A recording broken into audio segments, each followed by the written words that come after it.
Theatrical Talk. This is a podcast where we have conversations that illuminate the intersection of faith, culture, and the common spaces of our humanity. I'm Abby. I'm Allison. And I'm Joel. And our opening question today is, what reality TV show is or was your guilty pleasure show? Dun, dun, dun. Because I don't think you can enjoy a reality TV show without it being like guilty pleasure. I like that. You know, because everyone kind of shames you for liking it. But isn't that shame internal too? Isn't there something deep down inside? It's like, I shouldn't watch this slow-moving car crash and get enjoyment from it. It's true, depending on what it is. Like, I used to watch The Bachelor solely because my grandma Lorna watched it and, like, meticulously kept notes next to her, like, recliner because she couldn't remember everybody, and so she would take notes on them so she could remember for the next time. So I had to watch it so we had something to talk about because she was going to remember everything, so I, had to take notes. But now I would say, like, the Great British Baking Show has a chokehold on my life. I am obsessed. Holiday edition, it doesn't matter. I watch them all. I love it. My sister, she was probably about 10 at the time. I think she's like 13 now, but she was obsessed with the Great British Baking Show when she was that age, and just constantly, when I would come home, she's sitting there watching on Netflix by herself. I know. Abby's calling you a 10-year-old. I am. And do I bake? No. Can I cook? No. But, like, I'm obsessed with these cooking shows. Good. Yeah. They're all cheering for each other. When I watched some of it with Megan, it's like, oh, it's a competition, but they like each other. Yeah. They're friends. Yeah. It's not like American baking shows where they're like, I'm going to kill the other people if I don't win. Like a Hell's Kitchen kind of thing. Those people literally will eliminate you. Yeah, it's a nice, healthy competition. It is. Yeah. And also their accents. I mean, just talk to me all day. It's fine.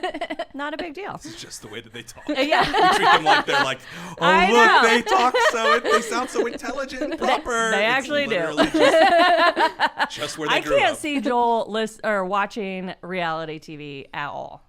So let me hear it. I just don't. I'm like very judgmental about reality TV show, and I love scripted television, if anything. So, this was really hard because I haven't watched it in so long. And probably the last time I watched reality TV, I was probably in high school watching American Idol with my family. Yeah. There was like one season, and I don't even remember who won, but they never made it very big outside of winning American Idol. But I just remember it was like event television in our house for a while. Yeah. Hollywood Week, and you had the tryouts where like somebody told them they could sing. Yeah, Grandma lied that was to always you. so sad. Grandma lied to you, man. Sad. This is not for you. But like, it's not my jam. Yeah. We used to watch American Idol too. I forgot about that. It's still on, you guys. Yeah. Well, I don't watch it anymore. But Kelly Clarkson, Carrie Underwood, like some of those people, I'm like, they came from nowhere. That's amazing. Wild to think about. Yeah. What about you, Abby? Yeah, so in high school, I went through a phase where I just like watched different TLC shows through YouTube clips. And so like I'd get done with my schoolwork for the day and I'd just turn on YouTube and watch different things. And I think the one I probably watched the most was My Strange Addiction. It fascinated me watching these weird things these people were addicted to. Lady ate the inside of her couch cushions. Yeah. There were so many disgusting ones. I can't believe Let's just be entertained by these sicknesses that people have. And now we look at it differently. We're like, that's so sad. They actually needed some help. Yeah, and instead we just subjected them to TV. Well, in one way, Allison, that's how all reality TV is. Everybody on there needs a lot of help, and we're just watching them. That's true. No, my ridiculous take on reality TV, especially when it comes to like The Bachelor and Bachelorette, I'm just like, this is the most evil way to try to make human connection, to turn it into a game, and then you're like want people to actually be together forever and fall in love. I'm like, no wonder we are so screwed up. Like if we're entertained by this like game show version of relationships where these are two real people, they like really real are. people, and we turn it into this like we can't wait and watch it happen and pop the popcoron and drink some wine. I know they have families, like all these things, and you're like, oh. But So our first topic today is a Polygon article by Zasha Millman titled, "Should Jury Duty's duped star Ronald be eligible for TV's highest acting honor?" Jury Duty is a TV show that chronicles the inner workings of an American jury trial through the eyes of juror Ronald Gladden. What Ronald doesn't know is that everything has been faked for his sake.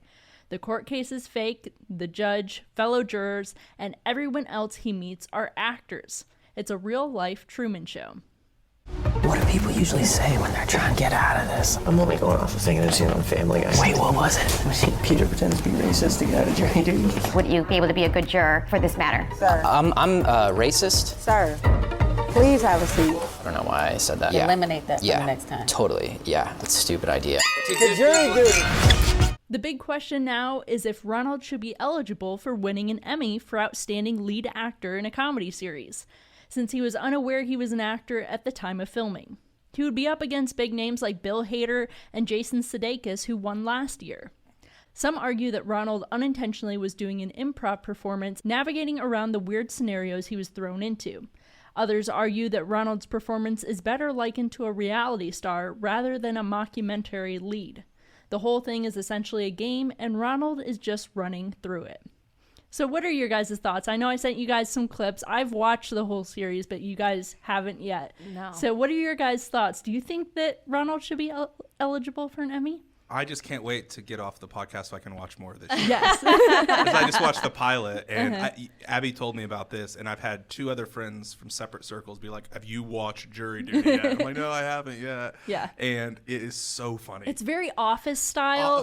It's so good. But knowing that the Ronald has no idea at the time, it's just so hysterical. Yeah. And the interplay with James Marsden, who's actually a movie star who plays hopefully an exaggerated version of himself and how self-important he is. Oh my goodness, I'm just dying. I think it's so funny. So I love the fresh creativity of it. I mean, growing up and seeing the Truman Show and having those moments as a kid when you're like, am I in the Truman Show? Having that kind of a moment.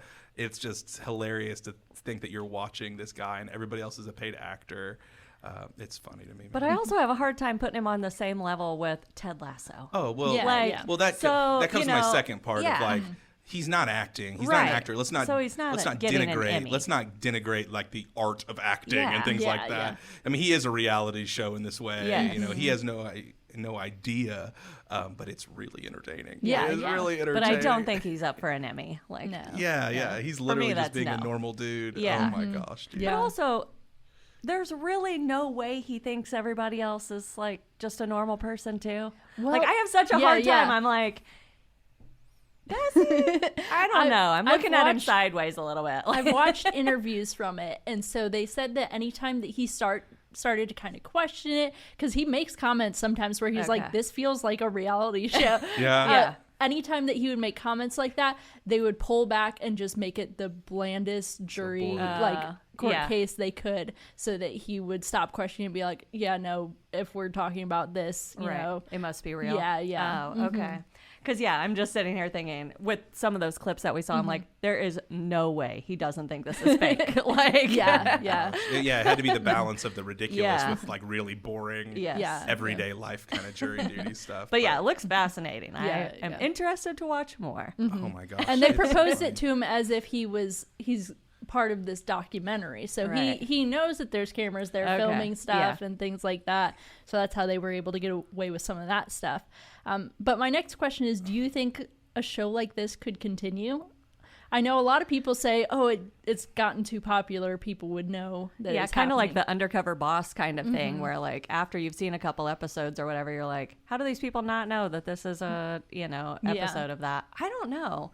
I feel like it would be hard after, probably the second season or something to get away with something like that. I tend to agree, but then also what's interesting about media right now is, unlike ever before, media and viewership is so splintered because there's millions of different ways to watch things, to where I feel like I am pretty plugged into pop culture, TV and movies, and I'm like, I kept hearing about this jury duty show, and I had no idea what the plot of it was. I knew it was a comedy is all I knew. To where I feel like for a while, because so many people are not just watching what I did growing up, which was ABC, CBS, NBC, Nickelodeon, and now it's so spread to where, there might only be 10 million people watching this show, which is a lot of people. But when you think about a country of over 300 million and they have no idea what you're talking about, they could roll this for a while. And it might just be niche comedy enough that a lot of the people just wouldn't know about true. this. And if Yeah. you change the premise, so it's not just jury duty, but Yeah. it's different kind of Something else. ridiculous kind of Yeah. premises. I bet it could run for a while. Yeah. Or they could get it all set up, get somebody in there. They're like, hey, am I on that? And Right. then just cut it and bring And somebody you're else done. in. Yeah. Bring somebody else Yeah, in. yeah. It's going to be That's true, too. the gullible show. in Yeah, that way. But yeah. yeah, I mean, I think it's really creative. I think it's really funny. I don't think he should be eligible for an Emmy because he's not acting; he's just Yeah. living. Yeah. But man, this is some reality TV that I could get behind, you guys. Yeah. Okay. If You we're heard it calling here this. first. Yeah. It's not in writing, but it's out there for Yeah. all the world to hear. Yeah, I think my other point with them continuing the show is I've seen interviews with Ronald after it was revealed and stuff, and he said that it messed with him psychologically because like he called up James Marsden afterwards and he goes, I feel like there's still cameras following me, and he was like, and so he was like super stressed Truman out and Show. had to like take a month off of work and stuff. So it's like, should they continue it? Right. It's like, From a that moral hurts my standpoint. heart. Yeah, Yeah. it's like the old Jurassic Park question. You were so concerned if you could do this, you Yeah, never stopped yeah. and asked the question, should Yeah, we do yeah. this? Also, the fact that you could call up a famous actor Yeah, should yeah. show you, like, oh, yep, it's a real thing, and you're fine, buddy, you're Yeah, fine. he was yeah. in 27 Dresses and Sonic the Hedgehog. I mean, it's so important. Yeah, Him trying to convince people on the show how famous he was so funny to me. yeah, yeah. Oh, man. It's so good. So our second article today is a Relevant Magazine article by Emily Brown titled Carl Lentz Addresses His Scandal, New Church Position and FX Documentary. FX is releasing a documentary titled The Secrets of Hillsong on May 19th. It will be a 4-part documentary series about the megachurch's scandals, including sexual misconduct, money laundering, and tax evasion. It features the first interviews with former pastors Carl and Laura Lentz since their public dismissal from the church after Carl's extramarital affair and addictions became public. Carl released a public statement about his involvement with this documentary. For the last 3 years, my entire focus has been fighting for my wife and my kids. My family was and is my number one priority. In order to do that, seeking sobriety and healing had to run parallel with those goals. He says repairing his relationship came with a lot of humiliation, embarrassment, and heartache. Part of the healing from that heartache led us to the decision to be part of a documentary that we do not control, that we don't have any say in, and that we haven't even seen yet. We'll see it when the world does. We were not interested in blame shifting or responsibility deflection. We focus on my mistakes and the context of what transpired. I can honestly tell you that when you get to a place of honesty and freedom in your life, when you've gone through hell and you realize God is still with you, it is so freeing. It's the freedom I wish for all of the many people that I know that are called by God and wrestle with secrets and the feeling of not being worthy. Trust me, it led me to some dark places. Now, that's just part of his statement. We'll link the article that has the full statement in the show notes. But what did you guys think about Carl's statement? I mean, I liked parts of it. I mean, I don't think I disagreed with anything he said in the statement. I appreciate the not blame shifting and or responsibility deflection. I think that's really important, and it's important for him to recognize what was most important, which was his family during this time out of the spotlight, and sort of owning up to the damage that was done, I guess, as much as you can do in a couple paragraphs. So I guess kudos inside of that. I just struggle with the notion of, like, coming back into the public eye and, like, doing things. It feels like this is a PR blitz. There's the documentary, there's this release. He's taken a new job at a church, even though it's sort of in the background, sort of more administration side of a church. I'm just like, this feels like what happens when someone's trying to rehabilitate their public reputation and image management. And again, that's coming from probably some cynicism and just some things that have painted my understanding of this in the past. I'm just a little bit tired of or leery of people that were at some kind of celebrity pinnacle of the Christian machine, the big church thing. And it just always seems like they're incapable of just quietly serving God and, like, doing something without TV cameras or without a platform. And for Carl's story, I mean, for anyone's story who's had a fall from grace, some kind of moral failure, there's a danger to celebrity that we've talked about on the podcast before, where I don't think celebrity in and of itself is evil, but there might be this reality in us innately as humans where like celebrity is just too heavy of a thing for us to carry. We weren't created to be worshipped. And I'm just kind of sad, not kind of sad, I am sad that it seems like he's running back to that same big machine and trying to rehabilitate his image so that he can get back to the top, and whatever the air quotes top might be for this. So nothing inside of this statement, really ruffled my feathers. I was like, okay, that's good. He's not blame shifting. He's not saying all this kind of stuff.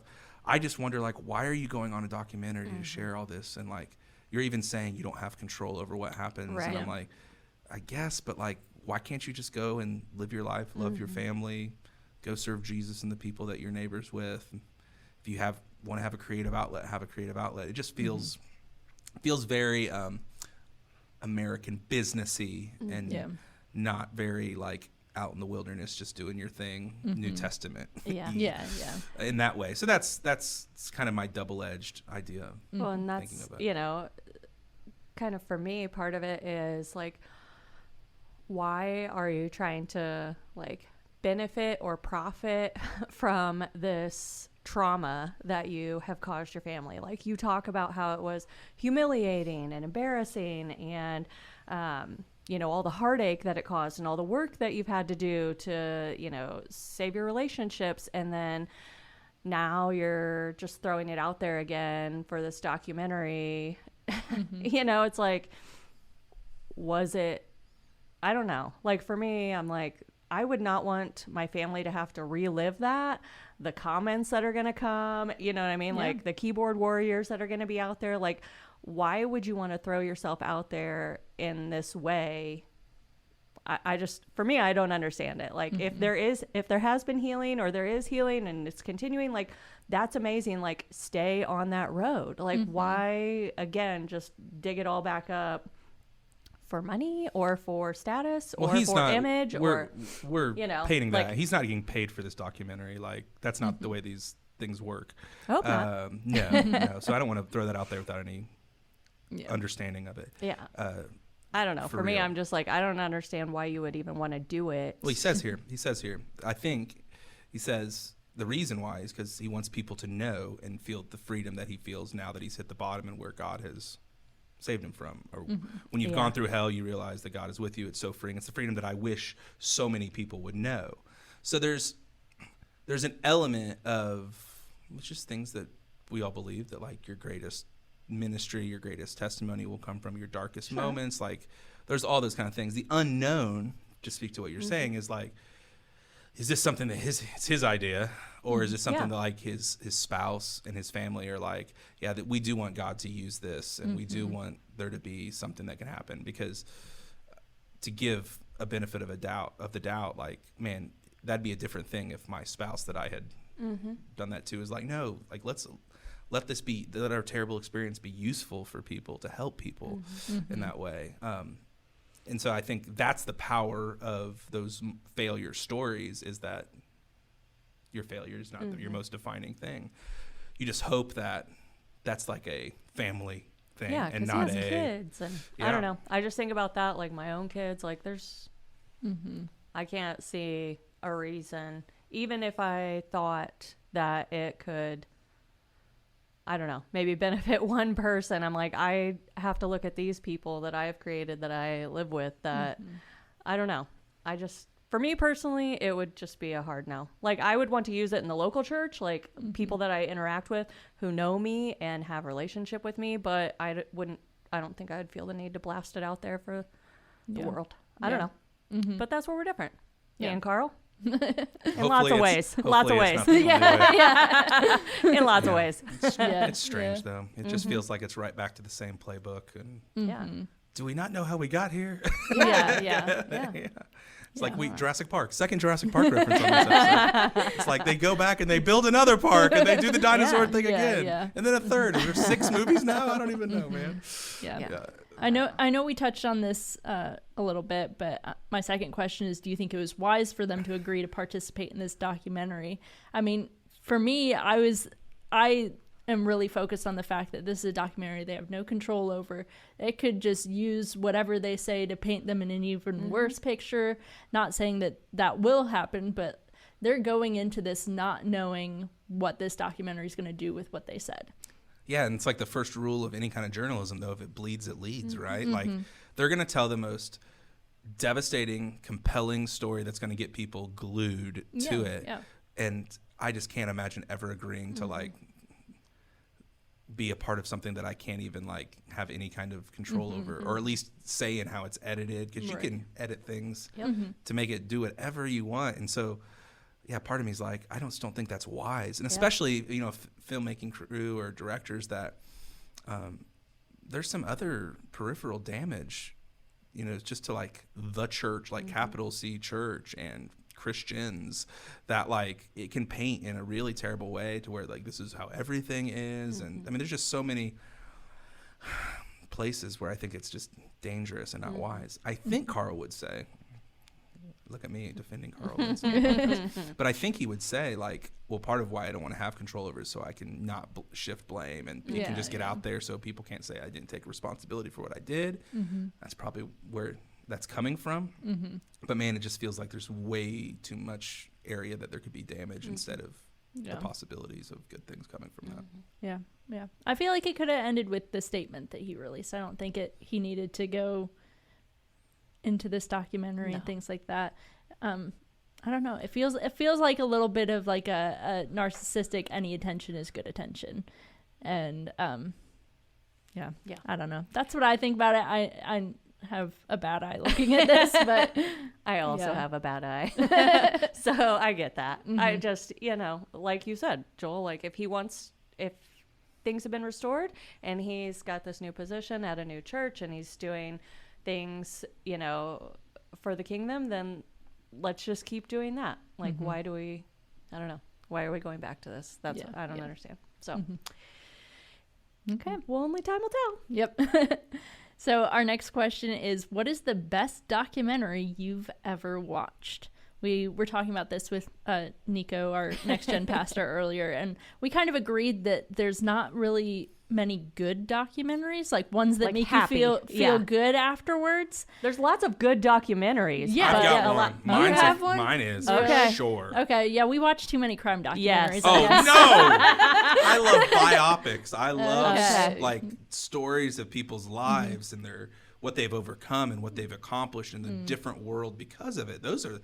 The music documentaries is number one, but I talk too much about music on the podcast, so I had to side my top 5 rockumentaries. Okay. But I mean, honestly, it was really quick for me, and both of them are like happy documentaries. Okay.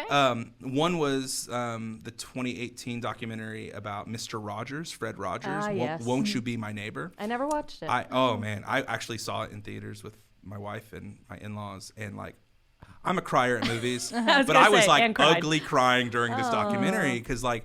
Here is this quiet, unassuming guy who was a person of faith, but lived his faith with action and quietness, and was so open and loving to so many different types of people throughout periods of time when kids were thought of one way and race relations was thought of one way. He was so subversive in the way he did things that was like also like everybody could come to the table. It was just so beautiful. And he had passed away at the time this documentary was done. So his wife got on and spoke about him and just made him a real person. And seeing his kids talk about him, and oh my gosh, it was just so beautiful. I want to go watch it again. And it was just this great reminder of whatever we do in our lives, how it is for the benefit of the community and loving and letting people know that they are loved.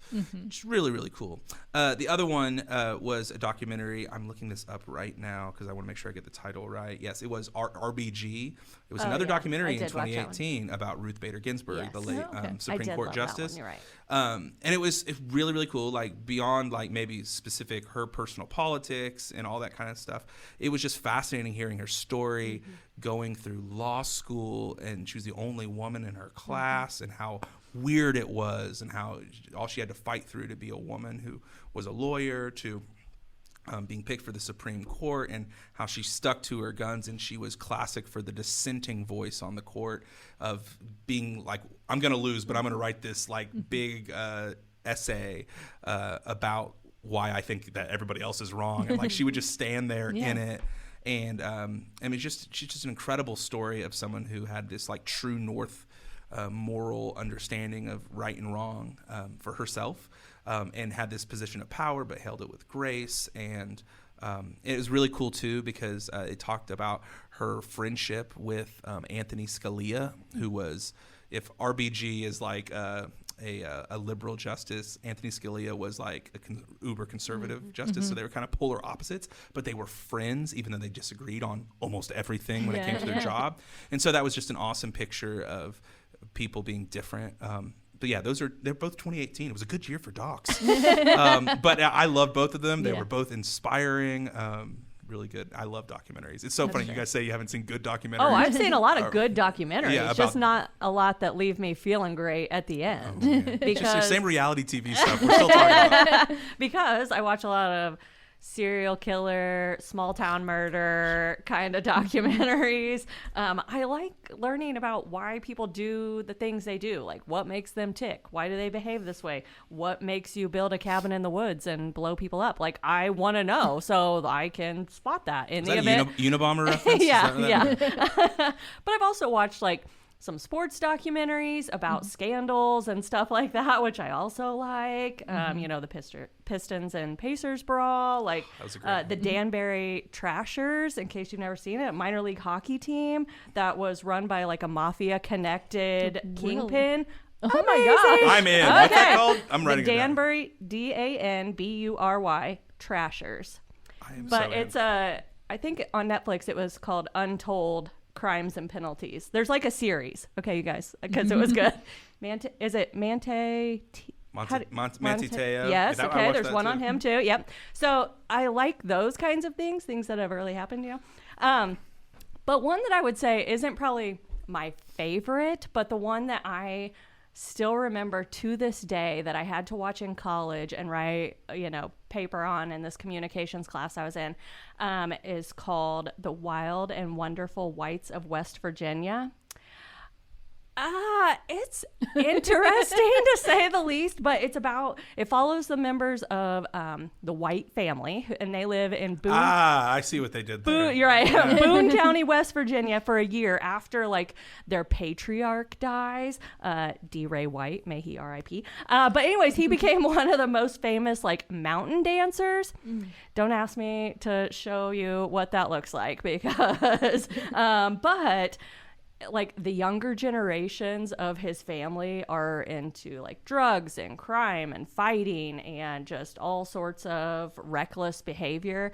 And the show is fascinating, but not, your typical feel-good documentary because they're a mess. But to this day, I still remember this documentary. So thank you, Professor Dar, for making me watch that and sticking it in my brain for all of eternity. Yeah. See, I'm the same way where like, I don't know what my favorite is, but one that has stuck with me is, so this is a podcast like documentary series, but Wondery is the podcast company and they do so many different ones. Like if I'm looking for a podcast, I'm gonna go check theirs first. They do such a good job with the production, interviews, research, all of that.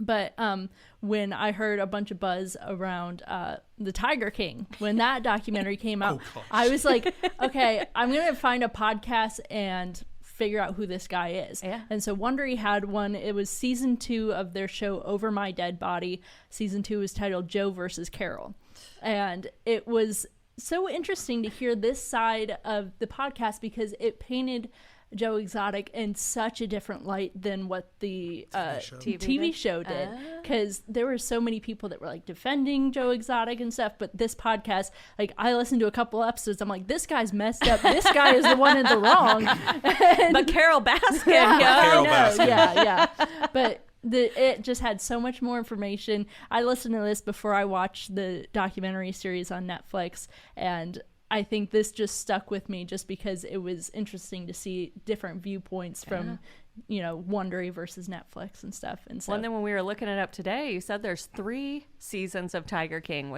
or maybe Nico did. But yeah, Nico said that. I've only heard of 2, so now I'm going to have to like deep dive, find season 3 of Tiger King. Yeah. Still in jail? I don't know. Well, I heard he's running for president next year. Of course he's running I for can't president. wait. I keep getting his TikTok show up on my phone. Why would he not run for president? And my phone is in here, so now I'm going to get Joe Exotic TikToks too. Oh no. Yeah, The tragedy. Well, talking about Tiger King, I feel like we should just go back to washing our groceries and doing sourdough starters, early pandemic stuff right there. It really is true. So our final article today is a Playbill article by Andrew Gans and Logan Colwell-Block titled His Story Musical Makes World Premiere in Texas starting May 6. His Story is a Broadway-style musical written by Anna Miriam Brown, a 21-year-old from Dallas, Texas. She wrote the music and lyrics for it when she was only 17 and living in Africa with her missionary parents and siblings. The website for the show says His Story, the musical, is a Broadway-style theatrical event 2,000 years in the making.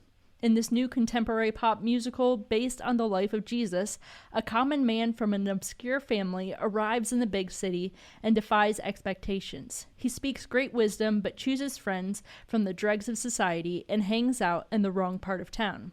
Mocked by the establishment, he is adored by the people. His Story, the musical, brings this iconic story into the third millennium with a contemporary voice and timeless perspective that engages the essential struggles of our global humanity, reminding all of the universal power of love and redemption.